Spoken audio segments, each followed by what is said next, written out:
keluarga emas Indonesia, kalau kita sudah punya emas, kemudian butuh dana cash secara cepat, pilihannya ada dua. Satu dijual atau digadaikan.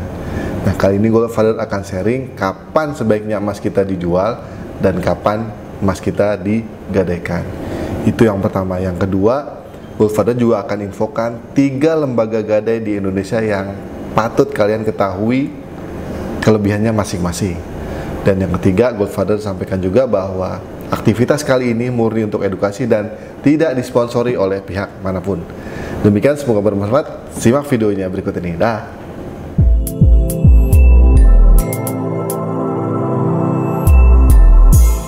Assalamualaikum warahmatullahi wabarakatuh, keluarga emas Indonesia dimanapun Anda berada. Salam sejahtera untuk kita semuanya. Jumpa lagi dengan Goldfather di The Goldfather Channel, channel edukasi emas pertama di Indonesia. Seperti yang tadi sudah Goldfather sampaikan, kali ini Goldfather akan coba menjawab pertanyaan dari member keluarga emas Indonesia dan juga dari para pemirsa, yaitu Goldfather, kalau kita punya emas dan butuh uang, sebaiknya emas saya dijual atau digadaikan. Nah, untuk ini Goldfather punya beberapa hal untuk dipertimbangkan oleh teman-teman. Contoh salah satunya, emas yang kita miliki itu punya nilai historis nggak? Misalnya emas mahar, kedua emas dari warisan orang tua nih, atau emas dengan nilai historis lainnya, dapat dari kantor sebagai penghargaan setelah sekian tahun bekerja. Nah, barangkali kalau kita punya emas dengan nilai-nilai tersebut, kan kita sayang kalau kehilangan, misalnya kalau dijual. Nah, pilihannya adalah digadaikan. Nah, itu salah satu pertimbangan. Yang kedua, seandainya Goldfather, saya punya emasnya dari beli biasa aja kok, tidak ada nilai historis tertentu, jadi pilihannya dijual atau digadai. Nah, kalau kondisinya seperti ini, ada pertimbangan lain, yaitu kemana kita menggadaikannya, karena beda tempat, beda biaya gadainya. Hubungannya apa? Karena begini, menurut perhitungan Goldfather, dalam 10 tahun terakhir, pertumbuhan rata-rata emas itu setahun lebih kurang 10-12%.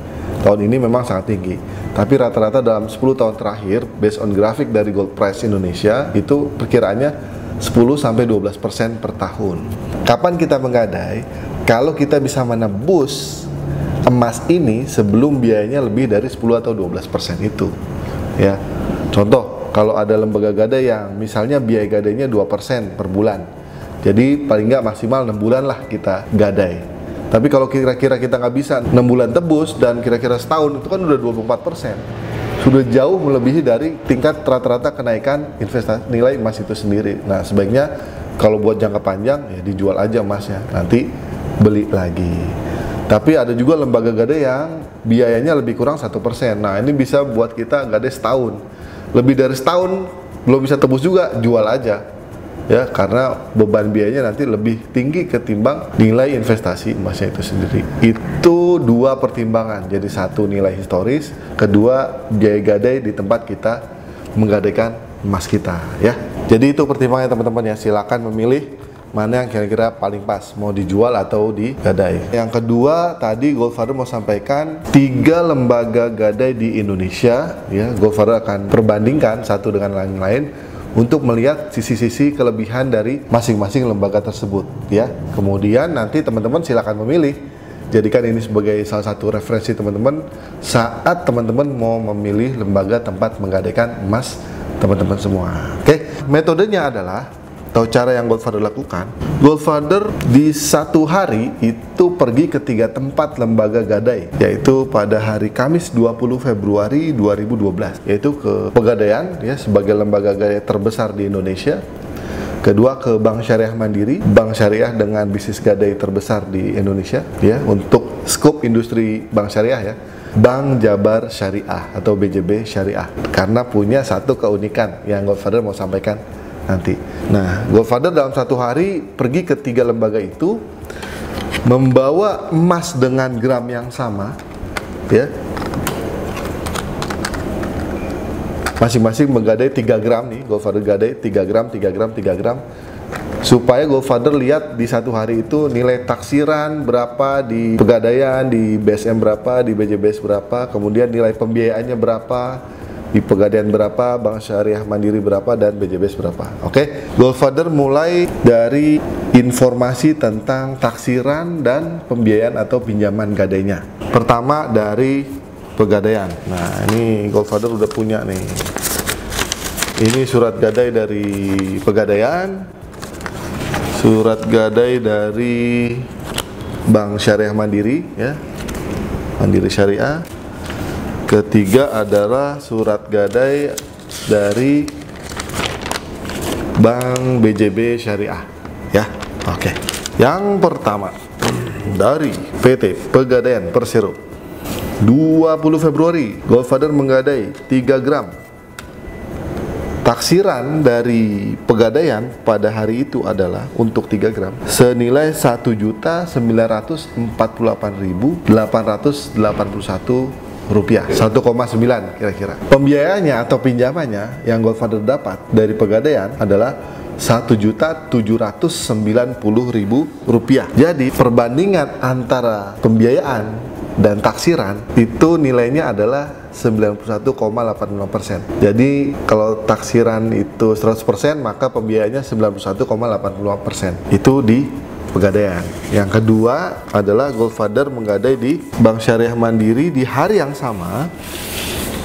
Taksirannya adalah sebesar 1.950.000 rupiah. Beda tipis dengan Pegadaian, ya, lebih kurang 1.119 rupiah secara taksiran. Tapi pembiayaan yang Goldfather dapat di BSM nilainya adalah 1.852.500 rupiah. Jadi secara persentase pembiayaan terhadap taksiran itu adalah 95%. Jadi yang didapat di BSM ini lebih tinggi dari Pegadaian. Yang ketiga, Goldfather menggadai di Bank BJB Syariah, ya, dengan gram yang sama yaitu 3 gram. Taksirannya adalah 2.128.500 rupiah dan dapat pembiayaan senilai 1.915.000 rupiah. Artinya BJB Syariah taksiran dan nilai emas, pembiayaan emas ini paling tinggi, ya. Kemudian kalau secara persentase antara pembiayaan dan taksiran, BJB Syariah memang cuma 89,97%. Tapi kan esensinya bukan di persentasenya. Esensinya adalah berapa rupiah yang kita dapat dari nilai emas yang sama. Oh iya, yang Goldfather gadaikan itu sama antam semua, ya. Jadi 24 karat, ya, bukan perhiasan. Kalau perhiasan khawatir nanti beda lembaga gadai, beda taksirannya, kan. Nah, kalau sekarang kan udah pas nih.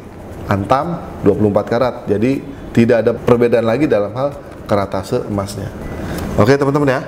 Jadi yang pertama itu antara taksiran dan pembiayaan, yang paling tinggi di sini adalah based on data adalah di Bank BJB Syariah sebesar 1.915.000 rupiah.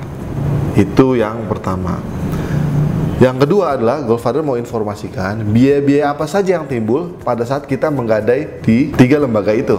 Kalau di Pegadaian yang timbul adalah biayanya, 1. Biaya administrasi. Goldfather menggadai 3 gram, biaya administrasinya sebesar 20.000 rupiah. Kemudian ada biaya asuransi sebesar 1.000 rupiah. Kalau di Bank Syariah Mandiri ada biaya administrasi sebesar 25.000 rupiah. Tidak ada asuransi, ini udah di cover nih oleh BSM, ya. Dan kalau di BJB Syariah tidak ada biaya administrasi dan tidak ada biaya asuransi, tapi ada biaya materai sebesar berapa? 12.000 rupiah karena materainya 2. Nah, jadi dari segi biaya yang paling hemat nih, biaya-biaya bukan biaya gadai, ya, masih biaya-biaya saat menggadai, yaitu administrasi, asuransi, dan materai. Bank BJB Syariah masih yang paling hemat. Oke. Yang ketiga, Goldfather mau sampaikan tentang biaya gadai, berapa besarnya di masing-masing lembaga gadai tersebut. Oke. Mulai dari yang pertama yaitu Pegadaian. Pegadaian di sini sudah menyampaikan yang perlu diketahui, Pegadaian itu menerapkan biaya dengan periode per 15 hari. Di sini disebutkan biaya gadainya atau sewa modal ya kalau di Pegadaian itu 1,2% per 15 hari. Jadi kalau sebulan 2,4%. Kalau 4 bulan itu 9,6%. Itu ya teman-teman ya.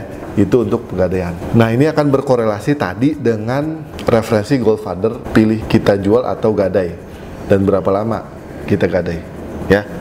Itu kalau Pegadaian. Kalau di Bank Syariah Mandiri biayanya itu juga per 15 hari ya. Per 15 hari itu kalau Goldfather hitung ya, itu 0,9%. Jadi kalau sebulan 1,8% dan kalau 4 bulan 7,2%. Jadi tadi Pegadaian per bulan nih, kalau per bulan aja lebih mudah ya. Per bulan Pegadaian 2,4%, Bank Syariah Mandiri 1,8%. Kalau Bank BJB Syariah biayanya itu ekuivalen dengan 1%. Jadi masih yang paling hemat adalah Bank BJB Syariah dari segi taksirannya. Based on data ini, BJB Syariah paling tinggi, biaya saat menggadai itu paling kecil, dan biaya gadainya pun tergolong paling kecil untuk kategori yang sama ya, emas antam 24 karat teman-teman. Itu tadi biaya gadai klasik-klasik. Kali Pegadaian per bulan itu 2,4%, di BSM 1,8%, di BJB Syariah 1%. Kalau setahun itu di Pegadaian 28,8%, di Bank Syariah Mandiri 21,6%, dan di BJB Syariah 12%. Namun diingat ibu bapak teman-teman, kalau yang di Bank Syariah itu tidak mengacu ke pokok pembiayaan, tapi mengacunya ke taksiran. Artinya pokok pembiayaan tidak mempengaruhi biaya gadainya. Contoh misalnya di BJB Syariah, ini penting teman-teman ya, sedikit aspek syariah yang Goldfather sedikit ketahui. Goldfather kan tadi bisa dapat pembiayaan 1.915.000. Biayanya kalau sebulan itu 19.200. Kalau Goldfather hanya ambil 1 juta, biayanya tetap sama. Kenapa? Karena memang biaya gadainya tidak dihitung dari pokok pembiayaannya. Tidak ada hubungannya antara biaya gadai dengan pokok pembiayaan. Biaya gadai itu tergantung dari gram dan karatase emasnya. Itu kalau di BJB Syariah. Dan di BSM juga setahu Goldfather itu biayanya mengacu ke nilai taksiran. Jadi pokok pembiayaannya berapapun yang diambil itu tidak mempengaruhi biaya gadainya. Itu yang Goldfather ketahui ya. Itulah tadi 3 komponen ya, mulai dari taksiran dan pembiayaan atau pinjamannya, kedua biaya-biaya saat menggadai, dan ketiga biaya gadainya itu sendiri. Dan yang teman-teman yang perlu ketahui adalah untuk Pegadaian dan Bank Syariah Mandiri tadi ya sama-sama periodenya 15 hari. Jadi kita kalau gadai hanya seminggu atau 14 hari, maka biaya gadainya hanya membayar 15 hari aja. Cuma kalau di BJBS kita menggadai seminggu, 2 minggu, tetap dihitung biaya gadai 1 bulan. Dan kemudian yang perlu teman-teman ketahui, kalau Pegadaian dan Bank Syariah Mandiri itu biaya gadainya dipungut di belakang saat kita melunasi pembiayaan. Contoh, Goldfather itu menggadai di BSM misalnya 1.852.500. Itu tidak dibebankan biaya gadai dulu di muka, tapi nanti pada saat menebus berapa periode yang digunakan ya. Itulah kemudian baru pokok plus biaya gadainya. Berbeda dengan Pegadaian dan BSM, khusus BJB Syariah, biaya gadai yang tadi itu dipungutnya di muka. Jadi Goldfather dapatnya berapa, dipotong biaya gadainya langsung. Biasa ditanyain, mau menggadainya untuk berapa lama? Untuk 1 bulan, maka langsung di-charge biaya 1 bulan. Nah, setiap bulan depan nanti ditanya lagi mau diperpanjang atau enggak. Nah, gitulah kira-kira ya. Itulah bedanya antara Pegadaian dan BSM serta BJB Syariah. Itu yang perlu teman-teman ketahui. Dan teman-teman, ada beberapa hal lain dalam pemilihan tempat gadai, yaitu misalnya satu, kemudahan kita untuk menemukan outletnya. Tidak perlu dilakukan lagi bahwa Pegadaian adalah lembaga gadai dengan outlet terbanyak se-Indonesia, yaitu lebih dari 4.000 outlet. Pojok sana ada Pegadaian, pojok sini ada Pegadaian. Nggak cuma Pegadaian, bahkan juga banyak agen-agen Pegadaian yang bisa melayani jasa-jasa pemasaran produk Pegadaian, atau beberapa agen khusus yang sudah bisa melayani jasa gadainya. Jadi kalau mau kemudahan akses, Pegadaian itu nomor 1. Yang kedua yang cukup banyak adalah Bank Syariah Mandiri, itu sudah ada dari Aceh sampai Papua. Kalau BJB Syariah itu outletnya memang nggak banyak, lebih kurang 63 outlet, dan kawasannya juga hanya 3 provinsi aja, yaitu Jawa Barat, DKI, dan Banten. Nah, di luar ini belum ada Bank BJB Syariah. Tinggal kemudian dari hal tersebut di atas, mudah-mudahan teman-teman udah paham nih, kalau kita punya emas dan butuh uang, kapan kita jual dan kapan kita gadai. Itu yang pertama.